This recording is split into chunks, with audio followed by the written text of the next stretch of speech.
Hello. Today I am going to tell of the story of the Gwanilbong Peak. There is the Gwanilbong Peak on the west side of the mountain Backdu. The Gwanilbong Peak is a peak that tells the story of a young general who fought to protect the mountain Backdu in the distant past.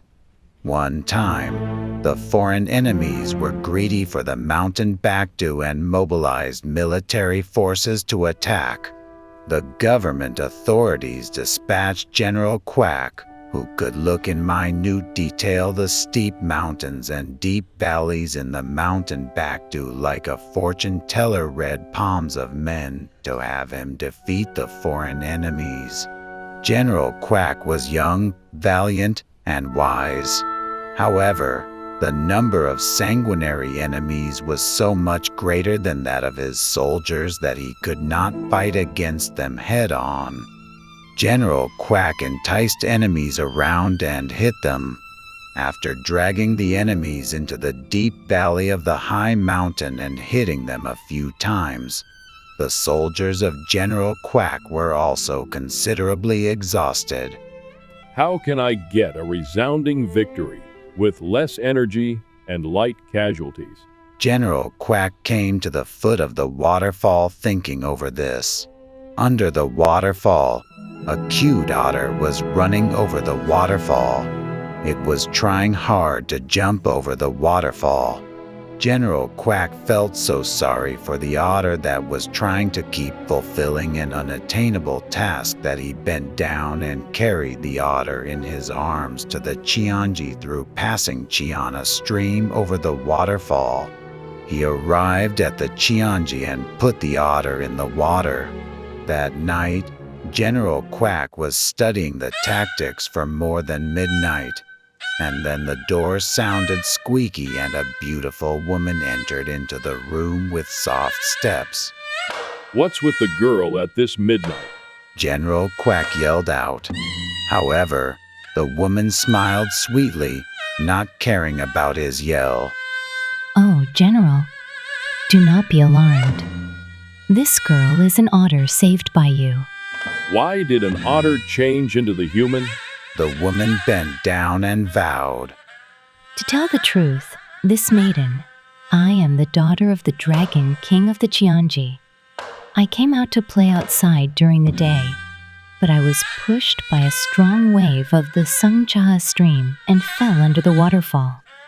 I met a good-hearted general, saved my life, and was held back by my parents.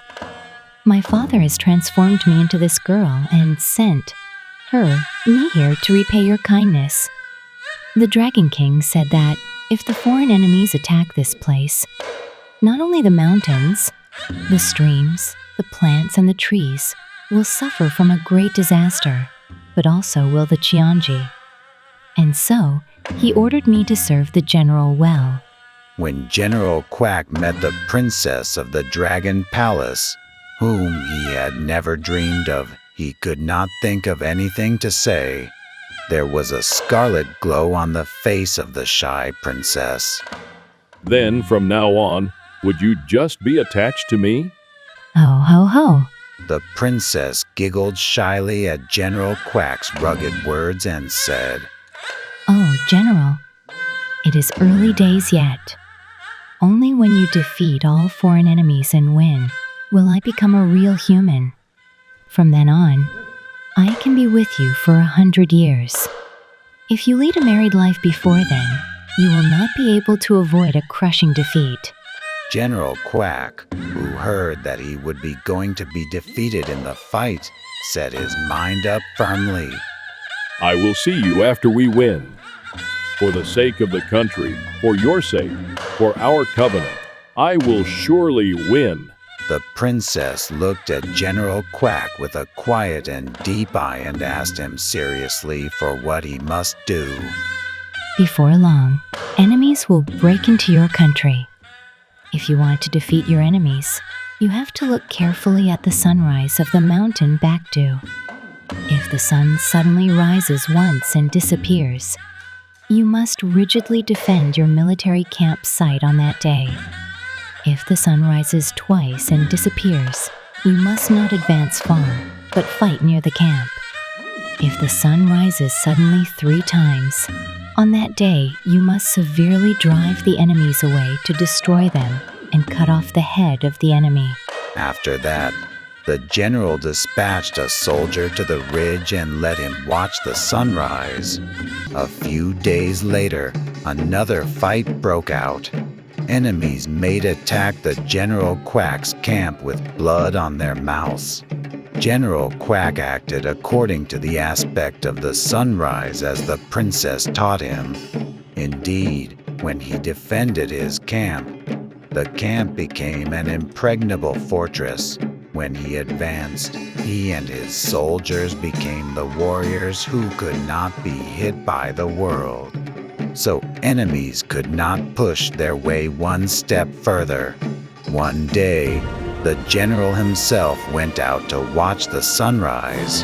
As the sun rose in the blue flames, black clouds flew and blocked the sun, and the black clouds swallowed the sun in an instant.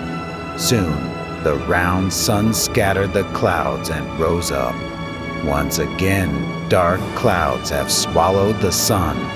Soon after, a brilliant sun rose.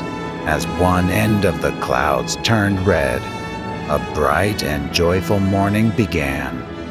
Today is the day to destroy the enemies. General Quack muttered and came down from the ridge.